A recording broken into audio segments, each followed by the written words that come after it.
بسم اللہ الرحمن الرحیم الحمدللہ رب العالمین والصلاة والسلام علی خاتم النبیین۔ ناظرین محترم السلام علیکم ورحمۃ اللہ وبرکاتہ۔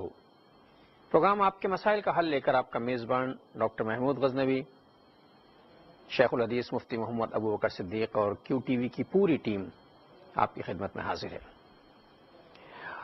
عید کے بعد میری پہلی ملاقات ہے آپ سے، اس لیے میری جانب سے گزری ہوئی عید مبارک ہو۔ اور ابھی کچھ لوگوں کی عید مزید باقی ہوگی جو شوال کے روزے رکھ رہے ہوں گے۔ شوال کا مہینہ ہے، شوال کے مہینے کی بڑی اہمیت ہے اس حوالے سے کہ اس مہینے کا آغاز ہی جو ہے یعنی پہلی تاریخ جب آتی ہے تو باجماعت نماز کے ساتھ اللہ کے حضور جو ہے عید کی نماز کے طور پر شکرانہ ادا کرنے کے لیے عالم اسلام جاتا ہے، اپنے رب کے حضور سجدہ ریز ہوتا ہے۔ یا پہلے دن کا آغاز ہی اللہ کے حضور نیت باندھ کر کھڑے ہو جانے اور اپنے آپ کو اس کے سپرد کر دینے کے حوالے سے ہوتا ہے۔ اس میں شوال کے روزے بھی رکھے جاتے ہیں، ان کی بھی بڑی فضیلت بیان کی گئی ہے۔ اور اس تیسرا اہم بات جو ہے اس مہینے میں، اس ماہ مبارک میں، وہ یہ کہ یہ نکاح کا مہینہ کہلاتا ہے۔ اس میں شادیاں ہوتی ہیں، بہت تیزی کے ساتھ بہت ارینج کی جاتی ہیں شادیاں۔ خود نبی کریم صلی اللہ علیہ وسلم کی دو شادیاں جو ہیں شوال کے مہینے میں ہوئی ہیں، حضرت ام المومنین حضرت عائشہ صدیقہ رضی اللہ تعالی عنہا اور ام المومنین حضرت سودا رضی اللہ تعالی عنہا سے نبی کریم صلی اللہ علیہ وسلم نے بالترتیب 11 نبوی کو جو ہے شوال کی شادی فرمائی تھی اور دوسری شادی بھی شوال ہی میں ہوئی تھی۔ اس مہینے ہی میں فتح خیبر ہوا تھا، خیبر کے قلعے کو حضرت علی کلم اللہ وجہ الکریم نے فتح کیا تھا اور فتح یمن بھی اسی مہینے میں ہوئی تھی۔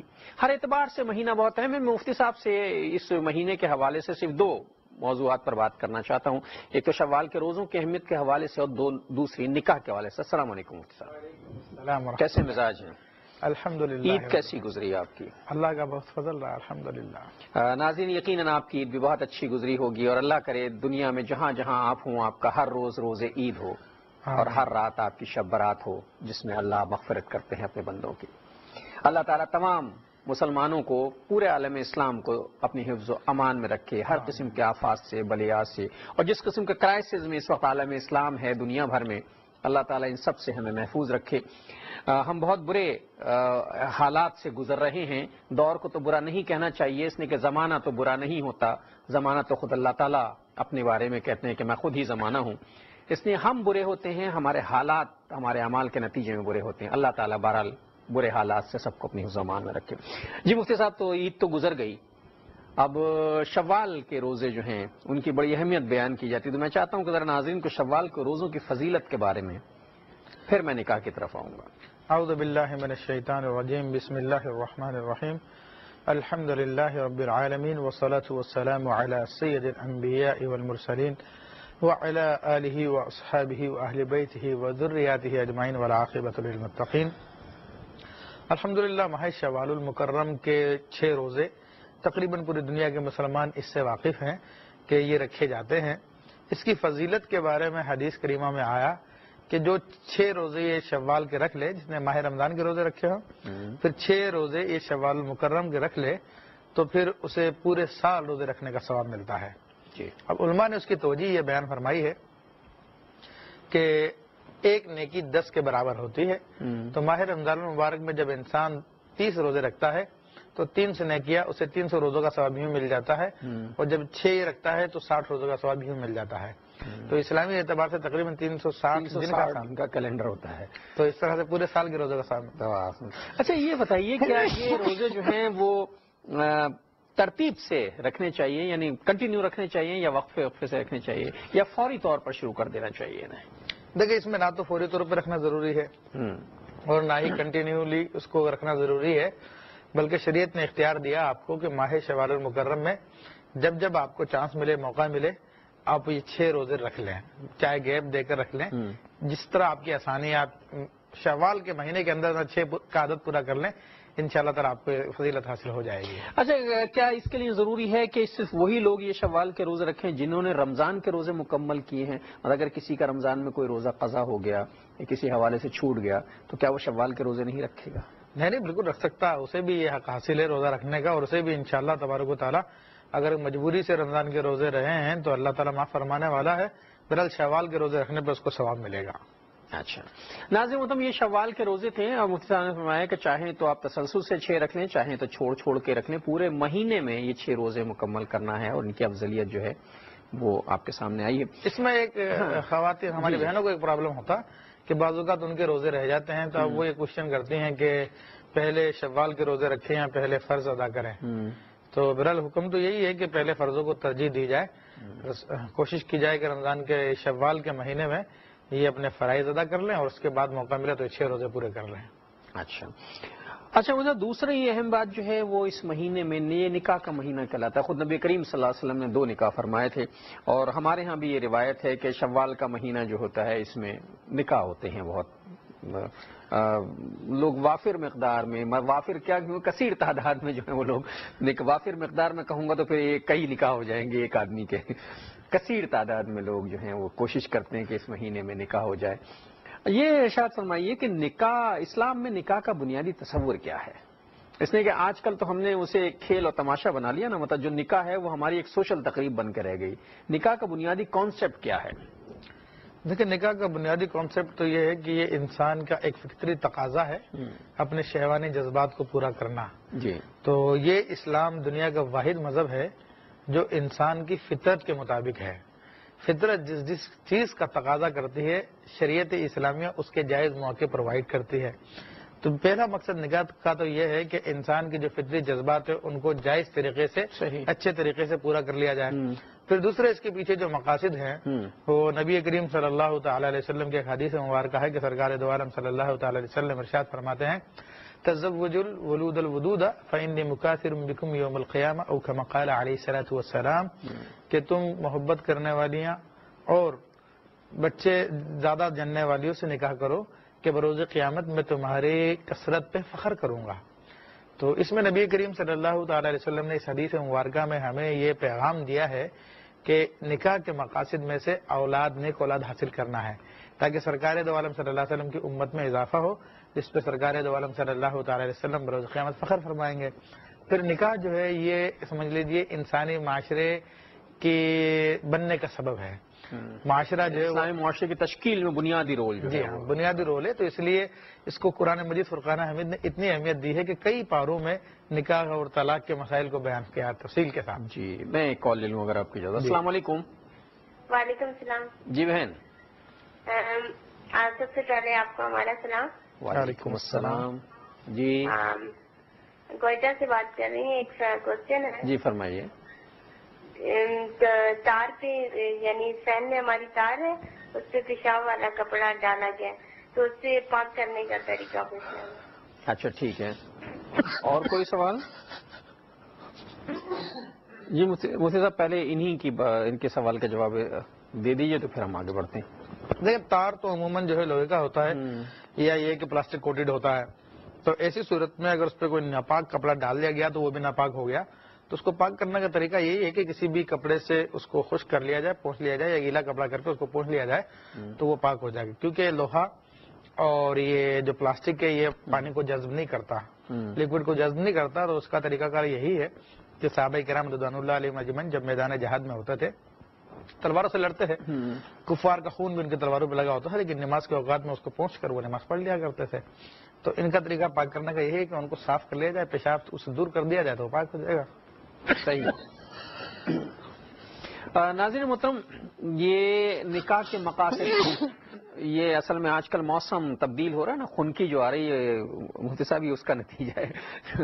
تو ناظرین محترم، نکاح کے بنیادی مقاصد میں سے بنیادی مقصد یہ نہیں ہے کہ ہم اپنے جذبات کی تسکین چاہیں۔ اسلام نے بنیادی طور پر نکاح کے مقاصد میں جو چیز رکھی ہے وہ یہ کہ نسل انسانی کا فروغ ہو، طیب طریقے سے، پاک طریقے سے نسل انسانی فروغ پائے۔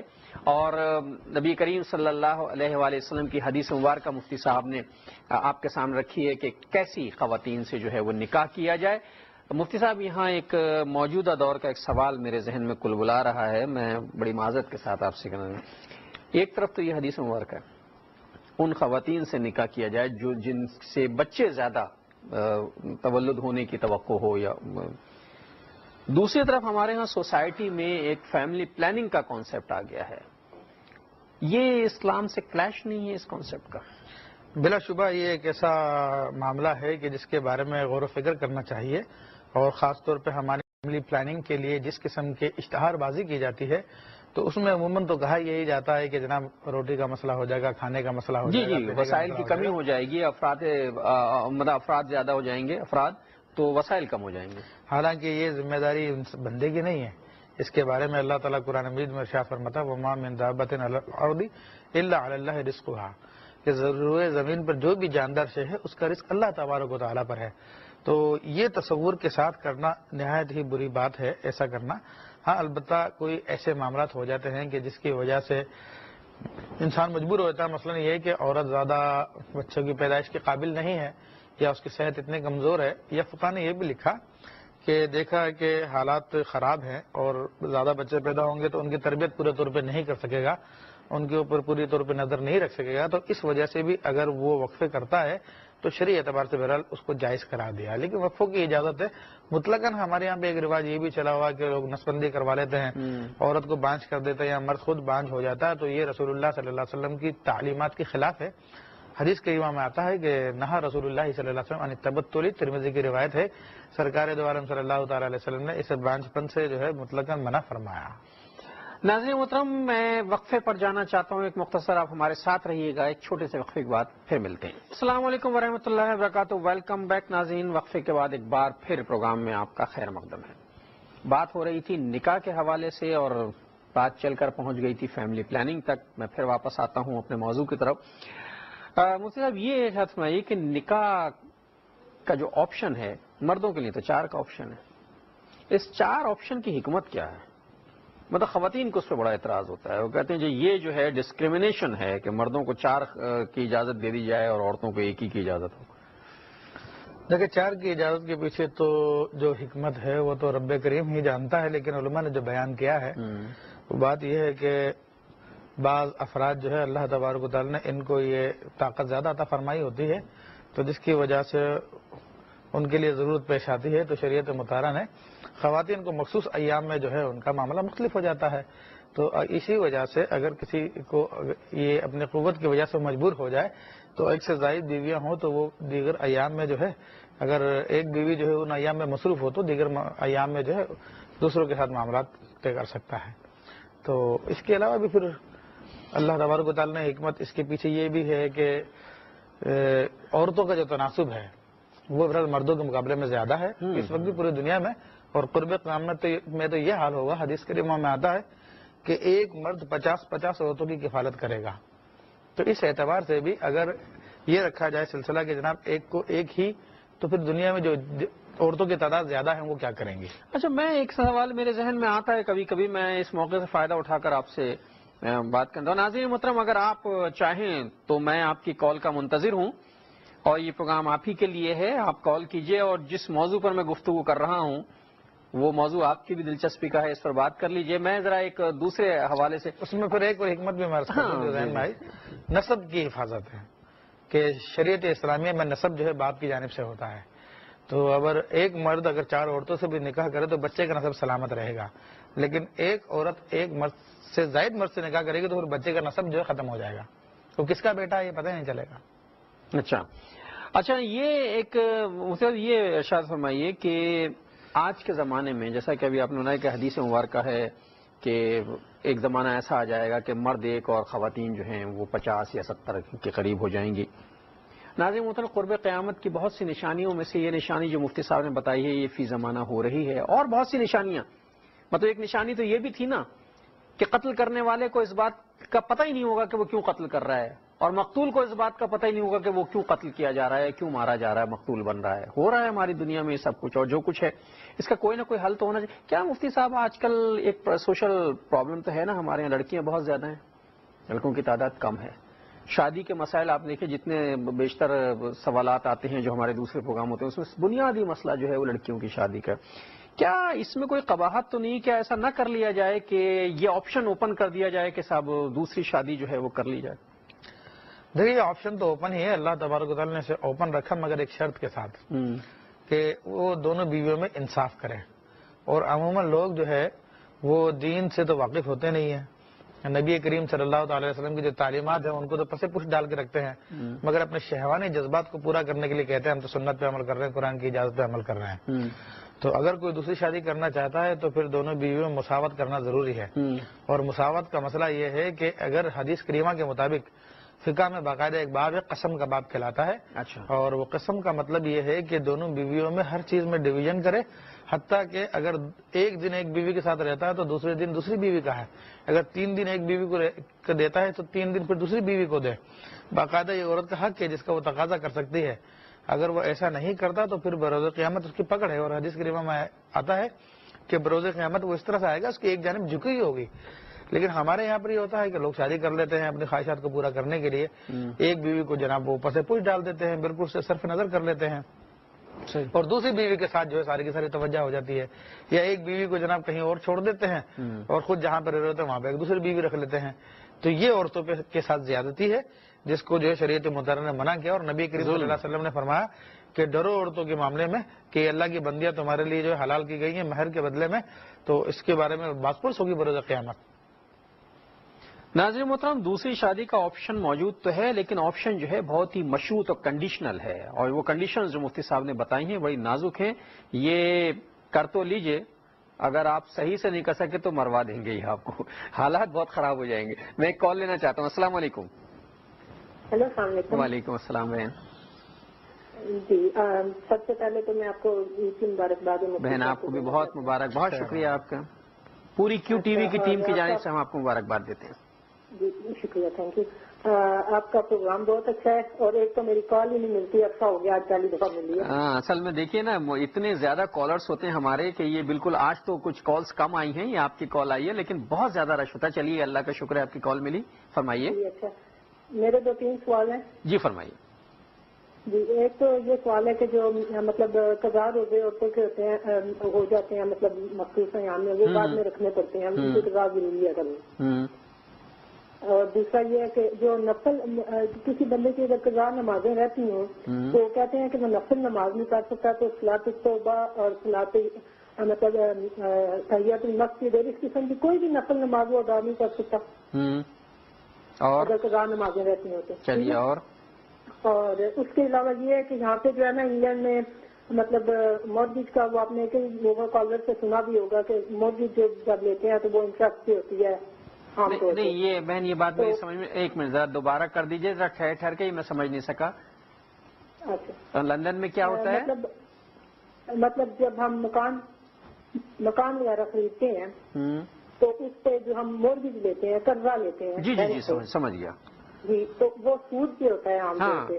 مارگیج کی بات کر رہے ہیں؟ جی ہاں، مورگیج اگر انٹرسٹ اونلی ہوتی ہے، سم ٹائم اگر انٹرسٹ اونلی نہ ہو تو پھر ری پیمنٹ ہوتی ہے، اس میں یہ ہوتا ہے کہ خاصی رقم انٹرسٹ میں جاتی ہے، تھوڑی سی جو آتی ہے اصل رقم سے کٹتی ہے۔ ٹھیک ہے۔ تو میں یہ پوچھنا چاہ رہی تھی کہ ہم لوگوں کے 2 مکان ہیں، تو ایک جو ہے وہ ہم نے مطلب ایسے بزنس کے طور پہ دیا ہوا ہے، مطلب اس میں اس سے ہمیں کرایہ آتا ہے، تو کیا یہ صحیح ہے کہ ہم دونوں مکان رکھیں؟ ایک میں تو ہم رہ رہے ہیں نا، تو دوسرا جو ہے اس کا ہمارا یہ ہے کہ اس کی ہمارا کرایہ آتا ہے جس سے اس کی ہم مورگیج جو ہے پے کرتے ہیں، تو یہ صحیح ہے یا ہمیں ایک مکان بیچ دینا چاہیے؟ اچھا ٹھیک ہے، چلیے بات کرتے ہیں۔ بہت شکریہ آپ کے کال کرنے کا۔ یہ ہماری بہن کی لندن سے کال تھی، چلیے پہلے ان کی باتوں کے سوالوں کے جوابات دے دیتے ہیں، اس کے بعد چلتے ہیں۔ یہ کہتے ہیں جو قضا روزے خواتین کے رہ جاتے ہیں وہ رمضان میں کے بعد جو ہے وہ رکھے جاتے ہیں، جی جی، تو ان کے حوالے سے انہوں نے پوچھا۔ ہاں، ان کا حکم تو یہی ہے کہ اگر قضا روزے رمضان میں قضا ہو جائیں کسی بھی وجہ سے یا مخصوص ایام کی وجہ سے، تو اس کو قضا فرض ہے، جب بھی موقع ملے، شوال میں یا شوال کے بعد یا اگلے مہینے میں ضروری ہے کہ روزے قضا ہوئے صرف اتنے ہی روزے رکھے جائیں؟ جی ہاں، صرف اتنے ہی رکھے جائیں گے جو قضا ہوئے ہیں، البتہ نماز ان ایام میں چھوٹتی ہے تو ان کی قضا نہیں ہے، نماز کی قضا نہیں ہوتی۔ اچھا، انہوں نے ایک چیز اور پوچھی کہ قضا نمازیں اگر ہوں کسی پر تو کہتے ہیں وہ نفل نہیں پڑھ سکتا، وہ تسبیح نہیں پڑھ سکتا، وہ صلاۃ توبہ نہیں پڑھ سکتا، وہ جناب تحیۃ المسجد نہیں پڑھ سکتا، وہ تحیۃ الوضو نہیں پڑھ سکتا، نوافل نہیں پڑھ سکتا۔ لیکن جس کے حکم تو یہ ہے کہ جس کا فرض باقی ہے تو اس کا نفل قبول نہیں ہے، تو اس میں یہ نہیں کہا کہ فرض نماز ہو تو پھر نفل نماز قبول نہیں ہوگی، بلکہ تمام نوافل اس میں آ جاتے ہیں۔ یہ جو نمازوں بھی نفلی کام آتے ہیں، صرف نمازوں کے ساتھ جو نوافل پڑھے جاتے ہیں، نمازوں کے نوافل کے ساتھ ساتھ اور بھی انسان زندگی میں نفلی کام کرتا ہے، صدقہ دیتا ہے، خیرات دیتا ہے اور بہت سارے کام کرتا ہے ٹائم نکال کر، تو وہ سب کے سب اس میں داخل ہیں، وہ سب کے سب معلق ہو جائیں گے۔ اچھا، کوئی مطلب صدقہ کیا، نفلی صدقہ کیا، وہ قبول نہیں ہوگا؟ وہ معلق رہے گا، ہم یہ نہیں کہتے قبول نہیں ہوگا، وہ معلق رہے گا، جب انسان اپنے فرائض پورے کر لے گا تو وہ پھر قبول ہو جائیں گے۔ میں ایک کال لے لوں، یہ تو معاملہ خاصا سینسٹیو ہو گیا ہے مفتی صاحب۔ میں السلام علیکم۔ السلام علیکم۔ جی وعلیکم السلام۔ ڈاکٹر صاحب، میں مسز خان بات کر رہی ہوں کینیڈا سے۔ جی بہن، کیسی ہیں آپ؟ الحمدللہ۔ آپ کے یہاں آپ کی عید کیسی گزری؟ عید تو گزر گئی، والدہ کا انتقال ہوا ہوا تھا۔ انا للہ و انا الیہ راجعون۔ جی، وہ تھوڑا سا غم تو ہوتا ہی ہے۔ ہاں ظاہر ہے، ماں تو ماں ہوتی ہے۔ اتنی ان سے دوری، اور پھر پہلی عید ان کے بغیر ایسے گزرے، بے شک ہم یہاں دور تھے لیکن ایک دعاؤں کا سلسلہ تو ان کا چلتا تھا۔ صحیح بات ہے، بالکل صحیح فرمایا آپ نے، ماں تو ماں ہوتی ہے، کسی عمر کی بھی ہو۔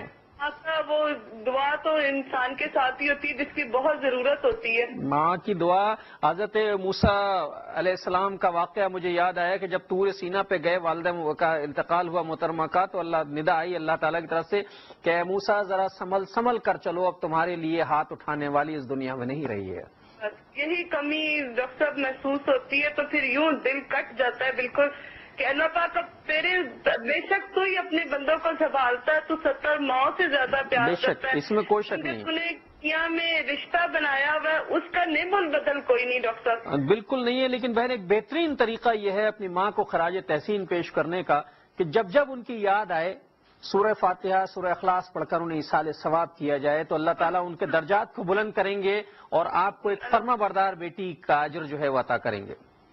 بالکل۔ چلیے ارشاد فرمائیے۔ ہاں جی، میری طرف سے آپ کو بھی اور مفتی صاحب کو بھی بہت عید مبارک۔ مفتی صاحب کی کمی محسوس ہوئی کیونکہ عید کا والا جو پروگرام تھا ان میں ان کو نہیں دیکھا تھا، یہی تھا کہ شاید ان کی طبیعت ناساز ہے، اس وجہ سے یہ نہیں آ سکے۔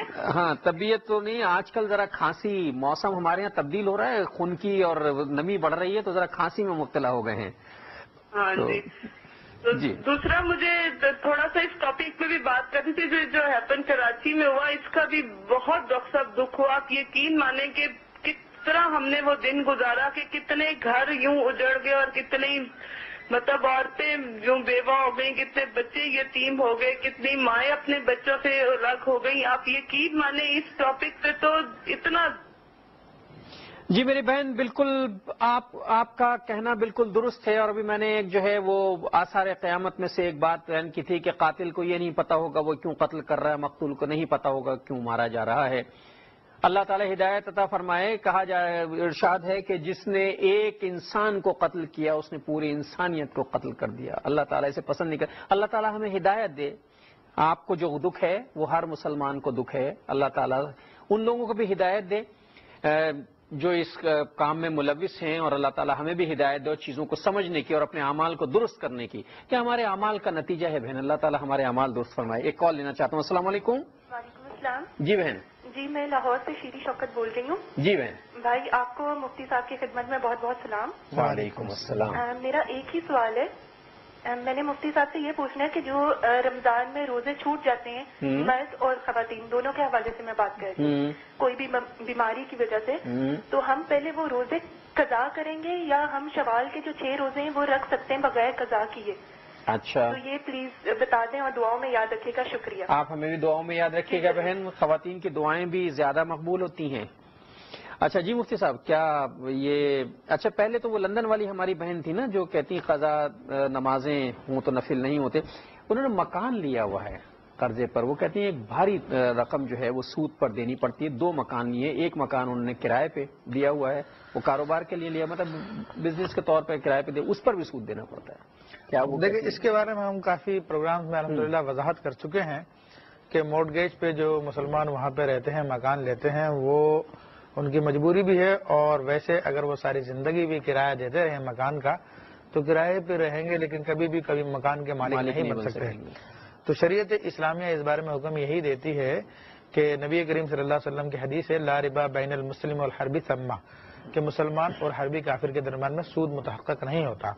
تو ان کفار سے جو بھی معاملہ کیا جاتا ہے مارٹگیج کی صورت میں یا جو بھی ظاہری طور پہ سودی نظر آتا ہے حقیقت میں وہ سود نہیں ہے. اس لیے فقہاء کرام نے اس کے بارے میں یہی فرمایا کہ مسلمان اور کافر کے درمیان میں سود متحقق نہیں ہوتا. تو چنانچہ اگر معاملہ ایسا ہے کہ جس میں مسلمان کا فائدہ ہے حقیقتاً تو پھر وہ معاملہ کرنا جائز ہے. تو مارٹگیج کے متعلق میرے جو معلومات ہے دوست احبابوں سے جو مجھے پتا چلا ہے کہ اس میں مسلمان ہی کا فائدہ ہے تو اس کا علماء نے جواز کا فتویٰ دیا. اسی وجہ سے یہ لے سکتے ہیں. جی ہاں لے سکتے ہیں، مگر اس میں سود کی نیت نہ کریں اور نہ ہی یہ نیت کریں کہ ہم سود دے رہے ہیں، بلکہ یہ سمجھیں کہ ہم اپنے فائدے کے لیے یہ معاملہ کر رہے ہیں. تو اس طرح سے 1 مکان 2 مکان یا 3 مکان لینا چاہیں تو لے سکتے ہیں. ویلکم بیک ناظرین، وقفے کے بعد پروگرام میں پھر آپ کا خیر مقدم. دیکھیے میں نے کہا تھا چھوٹا سا وقفہ ہے، کتنا چھوٹا سا وقفہ تھا. ایک کال لینا چاہتے ہیں. السلام علیکم. کیا حال چال ہے جناب آپ کے؟ اللہ کا شکر ہے، آپ کیسے ہیں؟ بس اللہ کا شکر ہے. یہ شادی کے حوالے سے بڑی دلچسپ بات ہوئی تھی جی سے. فرمائیے. تو یہ چونکہ ہم ہندوؤں کے ساتھ رہے ہیں کافی عرصہ، تو یہ دوسری شادی کا اگر نام ایک مسلمان لے لے تو پہلے والی کہتی ہے میں کہ چلی جاؤں گی، خودکشی کر لوں گی، اسلام ہو جائے گا، یہ ہو جائے گا، میرے پہ آپ کو مار دوں گی. تو اس حوالے سے کائنڈلی وضاحت کیجیے، یا یہ ہندوانہ رسم و رواج کا اثر ہمارے اوپر بہت زیادہ ہے، جبکہ عربوں میں جائیں تو وہاں پہ 3 4 شادیاں ہر ایک بندہ کرتا ہے. تو کوئی ایسی صورتحال یہاں پہ نکل جائے یہ بجائے حقوق نسواں کے اور یہ فلاں اور یہ فلاں، اس کے علاوہ میں کہتا ہوں کہ ہر ایک بندے کے اوپر یہ قانون نافذ کر دیا جائے کہ وہ کرے گا، وہ 2 شادیاں کرے. آپ موڈ میں تو پھر شاید کسی حقوق نسواں آرڈیننس کی ضرورت نہیں رہے گی. آپ موڈ میں تو نہیں ہے کہیں؟ حالات کچھ اچھے نہیں لگ رہے ہیں. حضرت میں کہتا ہوں جو یہ سنت نبی کو زندہ کرنا، نہیں وہ بات بالکل اچھی بات ہے نا، بالکل اچھی بات ہے، بالکل صحیح ہے، لیکن وہ مشروط ہے مفتی صاحب جیسے کہ توازن کے ساتھ ہو. ہاں توازن. جی مفتی صاحب.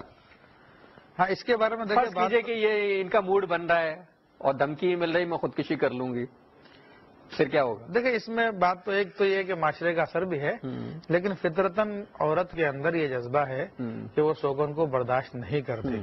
آپ اس حوالے سے اگر اللہ کے بہت نیک بندے اور بندیوں کو بھی دیکھیں تو ان کے درمیان میں بھی اس قسم کے چھوٹے چھوٹے معاملات پیش آئے ہیں. جس طرح کہ حضرت ابراہیم علیہ السلام کی 2 زوجائیں تھیں، حضرت سارہ رضی اللہ تعالیٰ عنہ اور حضرت حاجرہ رضی اللہ تعالیٰ عنہ.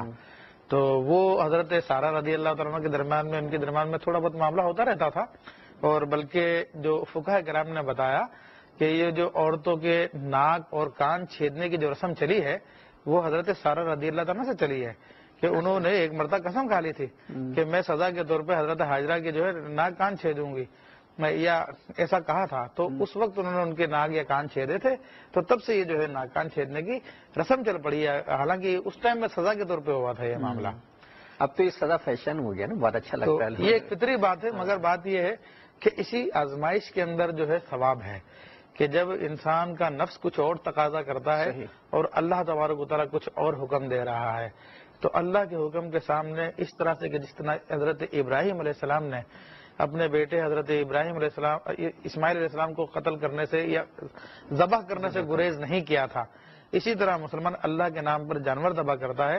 تو اسی طرح جو ہے جب اللہ کا حکم آ جائے تو پھر اپنے نفس اور اس کی خواہشات کو بھی اللہ کے حکم کے سامنے ذبح کر دینا چاہیے، اور اس میں جو ہے اپنے نفس کو جو ہے خاموش کر دینا چاہیے، نہ کہ میں روٹھ کے میں چلے جاؤں گی یا خودکشی کر لوں گی. یہ غلط طریقہ کار ہے، میرا برداشت کرنا چاہیے. اچھا ایک کال لینا چاہتا ہوں. السلام علیکم. السلام علیکم. السلام علیکم ڈاکٹر صاحب. جی وعلیکم السلام بھائی.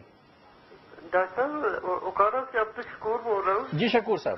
ڈاکٹر صاحب گزارش یہ ہے کہ جو جمعے کی نماز پڑھتے ہیں نا جی، اس میں تقریباً وہ سنتیں جو ہے نا بعض آدمی وہ چھوڑ کے نا جی چلے جاتے ہیں، وہ 4 سنتیں تو پڑھتے ہی نہیں ہیں. چاہے وہ ضروری ہے پڑھنی چاہیے یا نہیں پڑھنی چاہیے، اس بارے میں ذرا. اچھا سوال ہے. چلیے اچھا وہ آپ نے اس طرح یہ مفتی صاحب یہ اکثر دیکھنے میں آیا ہے، یہ جو بھائی میرے بات بتا رہے ہیں یہ میری بھی آبزرویشن ہے، شاید آپ کی بھی ہوگی کہ میں ایک کال لے لوں پھر اس پر بات کرتے ہیں. السلام علیکم. السلام علیکم جی. وعلیکم السلام. کوئٹہ سے محمد رفیع بول رہا ہوں. جی سر میرا سوال یہ ہے کہ میں چونکہ ڈیوٹی کی وجہ سے 2 جمعے سے ایسے ہوا کہ میں خطبہ نہیں سن سکا، اور جب میں پہنچا ہوں تو نماز کھڑی ہو چکی تھی. تو ایک تو میں نے یہ پوچھنا تھا کہ اگر میں انہیں خطبہ نہیں سنا اور میں نے نماز پڑھ لی ان کے ساتھ تو کیا میرا نماز ہو گیا؟ اور ایک میں نے خواب میں رات کو آج جی جی اچھا یہ لائن ان کی ڈراپ ہوئی. جی مفتی صاحب یہ جمعے میں ہوتا یہ ہے کہ لوگ جاتے ہیں نماز پڑھنے کے لیے, 2 فرائض امام کے ساتھ پڑھے, خطبہ سنا, 2 فرائض پڑھے اور اس کے بعد اٹھ کر چلے گئے. میں تو خوشگمانی یہ رکھتا ہوں کہ شاید سنتیں نفل گھر پہ جا کے پڑھتے ہوں گے, لیکن یہ بھی تو ممکن ہے کہ نہ پڑھتے ہوں. دیکھیں ہمارے یہاں پہ 2 کیٹیگری ہے لوگوں کی, ایک جو باقاعدہ نمازی ہے اور ایک بے قاعدہ نمازی ہے. تو بے قاعدہ نمازی کا تو معاملہ یہ ہوتا ہے کہ عین وہ جمعے کے ٹائم آتا ہے اور جمعے کے فرض ادا کرتا ہے, نہ اس سے پہلے سنت ادا کرتا نہ اس کے بعد سنت ادا کرتا ہے, وہ آگے گھر پہ چلا جاتا ہے اور اپنے دنیا میں لگ جاتا ہے. جبکہ بعض لوگ جو دیندار ہوتے ہیں اور نماز کے پابند ہوتے ہیں ان کے بارے میں یہ ہے کہ وہ لوگ اپنی نماز پوری ادا کرتے ہیں, امام کے ساتھ فرائض ادا کر لیتے ہیں, اس کے بعد چونکہ نوافل جو گھر میں پڑھنا افضل ہے تو اس لیے وہ گھر پہ جا کے اپنی سنت اور نوافل ادا کر لیتے ہیں. تو یہ ہر ایک ایسا نہیں کرتا کہ بالکل ہی نماز کو چھوڑ دیتا ہے, لیکن چونکہ ہمارے یہاں پر جو ان لوگوں کی تعداد زیادہ ہے جو کہ مسجد خالی ہو جاتی ہے, ہاں ان لوگوں کی تعداد زیادہ ہے جو کہ بے قاعدہ نمازی ہے, کبھی کبھار نماز ادا کرتے ہیں صرف جمعے کی پڑھتے. جی جی جی. اچھا ناظرین محترم یہ بھی ایک مسئلہ ہے, اس پر بھی ذرا غور کیجئے کہ یہ جو بقیہ نماز ہے اس کو بھی ادا کرنا ہے. اور بقیہ نماز, بلکہ میں تو اس کے بارے میں عرض کروں گا کہ جو فرائض چھوڑ دیتے ہیں صرف جمعہ ہی پڑھنے آتے ہیں, تو حدیث کریمہ میں تو ایسے لوگوں کے بارے میں آیا کہ جو ایک نماز کو جان بوجھ کے قضا کر دے تو اللہ تبارک و تعالیٰ اس کا نام جہنم کے دروازے پہ لکھ دیتا ہے, اور بعض روایت کے مطابق تو 9 لاکھ سال ایک نماز کی وجہ سے جہنم کی آگ میں جلایا جائے گا. تو سنن و نوافل کا معاملہ تو بعد میں ہے, پہلے تو جو اپنے فرضوں کو ترک کر رہے ہیں ان کا معاملہ بہت سخت ہے. رسول اللہ صلی اللہ علیہ وسلم نے ارشاد فرمایا من ترک الصلاۃ متعمدا فقد کفر, جس نے جان بوجھ کے نماز چھوڑی اس نے کفر کیا, وہ کافر ہو گیا. حضرت عمر فاروق رضی اللہ تعالیٰ عنہ, حضرت ابن عمر رضی اللہ تعالیٰ عنہ, حضرت عبداللہ ابن مسعود رضی اللہ تعالیٰ عنہ اور دیگر مطلب کہ صحابہ کرام اور فقہاء کرام تو اس بات کے قائل ہے کہ جو جان بوجھ کے نماز کو چھوڑ دیتا ہے وہ ادارہ اسلام سے نکل جاتا ہے. تو اتنے سخت معاملات ہیں, سنن و نوافل کو تو بعد میں عمل کروائیں گے, یہ فرضوں کی طرف آنا چاہیے لوگوں کو. اللہ تبارک و تعالیٰ ہدایت دے ان لوگوں کو جو نماز کو ادا نہیں کر رہے. ناظرین محترم, نماز کسی حال میں کسی شخص پر کسی بھی وجہ سے معاف نہیں ہے. نماز کی ادائیگی بہت ضروری ہے, اور یہ بات بھی ذہن میں رکھیے, بلکہ میری درخواست ہے آپ سے کہ کوشش یہ کیا کریں کہ کوئی نماز آپ کی قضا نہ ہو, اور اگر ہو جائے خدا نخواستہ فوت ہو جائے تو اسی دن اس قرض کو ادا کر کے سوئیں, اس لیے کہ کل کا پتہ نہیں. ویسے ہی ہم پر قضائے عمری بہت زیادہ ہے, کم از کم آج سے یہ طے کر لیں کہ آج کی جو نمازیں ہیں وہ ہم آج ہی پوری کریں گے, فرائض کم از کم ہم پورے کریں گے, باقی نمازوں کی بھی اللہ توفیق دے گا. آئیے ایک کال لیتے ہیں. السلام علیکم. السلام علیکم. وعلیکم السلام. اچھا ڈاکٹر صاحب, میرا یہ سوال تھا کہ ابھی میں آپ کا پروگرام دیکھ رہا تھا تو ابھی مفتی صاحب نے فرمایا تھا کہ جن لوگوں کی نفل کے حوالے سے سوال بھی ہوا تھا جی, تو جس پہ مفتی صاحب نے فرمایا کہ جن لوگوں کی فرض نفل جو پوری نہیں ہے تو ان کی نفل نمازیں پوری نہیں, نفل عبادت کی نہیں ہوتی, معلق ہو جاتی ہیں. ہاں, جو نے ابھی اگزامپل دی تھی صدقات کی نا, تو صدقات بھی جو ہے معلق رہتے ہیں, پورے نہیں ہوتے. اس کا مطلب یعنی جو جن کی نمازیں فرض ادا نہیں ہوئی ہیں تو کیا ان کو صدقات و خیرات زکات دینی چاہیے یا نہیں چاہیے؟ بالکل دینی چاہیے, معلق رہیں گی. اور مفتی صاحب نے کہا نا کہ حشر میں اگر آپ کے فرائض کم پڑ جائیں گے تو یہ نوافل جو ہیں وہ ڈال کر آپ کا وزن پورا کر دیا جائے گا. اس کا قطعی مطلب یہ نہیں, ناظرین محترم, قطعی اس کا مطلب یہ نہیں کہ آپ صدقات بند کر دیں, آپ خیرات دینا بند کر دیں, آپ نوافل پڑھنا, آپ اپنے طور پہ پڑھتے رہیے. لا تقنطوا من رحمت اللہ, اللہ کی رحمت سے مایوس نہیں ہونا چاہیے. وہ نہ جانے کب کسے کہاں نواز دے. بات تو آپشن کی ہے نا, جب ایک انسان نفل کرنے کا ٹائم اس کے پاس ملتا ہے تو اس سے پہلے تو چاہیے اپنے قرضے ادا کرے. جس طرح کے عام لوگوں کو بھی دیکھا گیا ہے کہ ان کے اوپر قرضے ہوتے ہیں, مگر جناب عمرہ کرنے جا رہے ہیں, حج کرنے جا رہے ہیں, اپنے قرضوں کو اتار نہیں رہے اور جناب وہ عبادتیں کر رہے ہیں. پہلے تو جو حق ہے اس کو ادا کیا جائے گا, فرض ادا ہونے. جی چلیے. اچھا, یہ ہمارے بھائی نے کال کیا, یہ کہتے ہیں کہ 2 جمعے میں خطبہ نہیں سن سکا, صرف میں نے نماز پڑھی ہے, کیا میری نماز ہو گئی؟ دیکھیں نماز تو بہرحال ان کی ہو گئی ہے, کیونکہ خطبہ اس بندے کا سننا ضرور نہیں ہے, بلکہ اگر 3 سے زائد یا 3 افراد بھی ہوں خطبہ سن لے تو بہرحال جمعہ ہو جائے گا. لیکن ایسی نوکری سے گریز کیا جائے کہ جو اتنا ٹائم بھی نہیں دیتی کہ جمعے کا خطبہ بھی نہیں سننے دیتی. اچھا, بات ہو رہی تھی ہماری نکاح کے حوالے سے, تو یہ ہمارے ہاں ایک رواج اور بھی چل گیا ہے, اسے جہالت ہی کہیے یا آپ جو چاہیں اسے کہیں, ہمارے ہاں بچوں کے نکاح کر دیے جاتے ہیں, نابالغ بچوں کے نکاح, کیا اسلام میں جائز ہے؟ دیکھیں ہمارے چونکہ معاشرے کے اعتبار سے آپ نے بات کہی ہے کہ جہالت ہے, ورنہ برال احادیث کریمہ سے ایسا ثابت ہے. جی ہاں ایسا ثابت ہے. حضرت ام المومنین عائشہ صدیقہ رضی اللہ تعالیٰ عنہ نے اپنے بھانجے اپنے بھتیجے وغیرہ کا نکاح بچپن میں کیا, تو شریعت محترمہ اس کا جواز تو ہے. اچھا جواز موجود ہے. ہاں البتہ اس کی لوگوں نہیں, ہمارے یہاں یہ ہوتا ہے نا, بچہ ابھی پیدا ہوا ہے, ابھی پنگوڑے میں ہے اور طے ہو گیا معاملہ. ہاں نہیں ایسا ہوتا ہے, زبانی گفتگو ہوتی ہے نا وہ کیا بھائی ایسا کریں گے, تو یہ بھی ہو سکتا ہے, لیکن بچے کو اختیار ہوتا ہے بعد میں, کیونکہ وہ تو زبانی گفتگو ہے, منگنی کہلاتی ہے زیادہ سے زیادہ یہ. البتہ نکاح بھی اگر کر دیا تو شریعت محترمہ نے آپشن دیا ہوا ہے, کیونکہ لوگ دین کو جانتے نہیں ہیں, دین سیکھتے نہیں ہیں, تو اس لیے پریشان رہتے ہیں. اگر کسی بچی کا نکاح بچپن میں کر دیا جو باپ یا دادا کے علاوہ کسی اور نے کیا ہے, تو ایسی صورت میں پھر شریعت محترمہ جو ہے بچی جیسے ہی بالغ ہو پہلی مرتبہ, تو اس کو یہ اختیار دیتی ہے کہ وہ اس پہلی مرتبہ بالغ ہوتے ہی فوراً اس نکاح کو منسوخ کر دے 2 گواہوں کے سامنے, اور کہہ دے کہ میں نے اس نکاح کو ریجیکٹ کیا ہے. تو صحیح ہے, وہ نکاح ریجیکٹ ہو جائے گا. لیکن اگر بالغ ہونے کے بعد کچھ ٹائم پیریڈ گزر گیا, پھر اس کو یہ مسئلہ معلوم ہوا کہ ایسا بھی ہو سکتا ہے, پھر وہ منسوخ کرتی ہے, پھر منسوخ نہیں ہوگا. اور وہ بھی اس نکاح کو جو کہ باپ کے علاوہ دادا کے علاوہ کسی اور نے کیا ہو, کیونکہ باپ اور دادا کے بارے میں یہی حکم ہے کہ وہ اپنے بچے کے بارے میں کبھی بھی غلط نہیں سوچ سکتے. انہوں نے جو بھی کیا اپنی دانش میں بہترین کیا ہوگا, اس لیے اس کو تو منسوخ نہیں کر سکتی, لیکن ان کے علاوہ کوئی اور کرے تو پھر اس کو اختیار ہے شریعت محترمہ. ناظرین محترم, میں نے ایک لفظ استعمال کیا تھا جس کا مجھے احساس ہوا. میں نے کہا تھا کہ معاشرے میں ہمارے ایک لفظ استعمال کر لیا تھا جہالت کے پیش نظر ایسا تھا, لیکن مفتی صاحب نے کہا کہ نہیں, ایسی روایت موجود ہے اور اس کی روایت ملتی ہے. میں اپنے اس لفظ کو واپس لے کر اللہ سے توبہ کرتا ہوں کہ جو چیز میری جہالت تھی, یہ مطلب جسے میں نے معاشرے کی جہالت سمجھا, وہ دراصل میری جہالت تھی کہ میرے علم میں یہ بات نہیں تھی. آج یہ بات میرے علم میں بھی آئی ہے اور آپ کے علم میں بھی آئی ہوگی. ایک کال لینا چاہتا ہوں. السلام علیکم. جی وعلیکم السلام. السلام علیکم. وعلیکم السلام بھائی. میرا سوال ہے کہ یہ پرائز بانڈ رکھنا اور اس پر انعام لینا جائز ہے؟ کس پر؟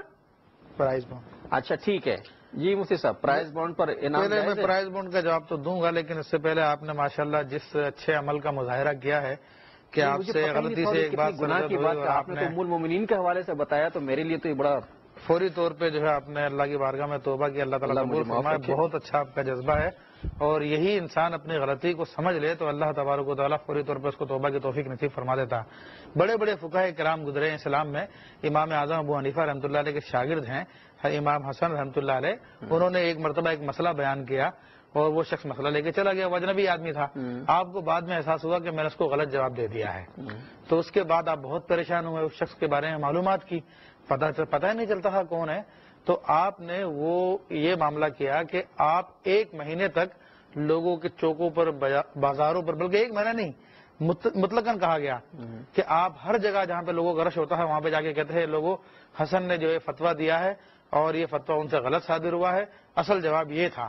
جو شخص اگر موجود ہے تو مجھ سے رابطہ کر لے, ورنہ اس تک اطلاع پہنچا دی جائے. تو جب تک وہ بندہ نہیں مل گیا, امام حسن رحمۃ اللہ علیہ جو کہ مجتہد ہیں, سیدنا امام اعظم کے شاگرد ہیں, یہ ان کی شان ہے کہ انہوں نے اپنی غلطی کو جو ہے اس طرح اعلان کر کے واپس رجوع کیا ہے. نہیں ظاہر ہے, میں نے ساری دنیا کے سامنے میں نے غلط لفظ استعمال کر لیا تھا, چونکہ میرے علم میں نہیں تھا, میں نے معذرت کی. اور ناظرین مطلب آئندہ آپ بھی احتیاط کیجیے گا. اس کے ساتھ ہی میرے آج کے پروگرام کا وقت اب ختم ہوا چاہتا ہے. میں شیخ الحدیث مفتی محمد ابوبکر صدیق صاحب کا انتہائی شکر گزار ہوں کہ انہوں نے آپ کے سوالات کے جوابات تسلی بخش دیے, اور آپ کا بھی بہت شکریہ کہ آپ نے کال کی. زندگی بخیر رہی تو انشاءاللہ بدھ کو 9 بجے اسی جگہ آپ سے پھر ملاقات ہوگی. اس وقت تک کے لیے شیخ الحدیث مفتی محمد ابوبکر صدیق اور اپنے میزبان ڈاکٹر محمود غزنوی کو اجازت دیجیے. اللہ حافظ.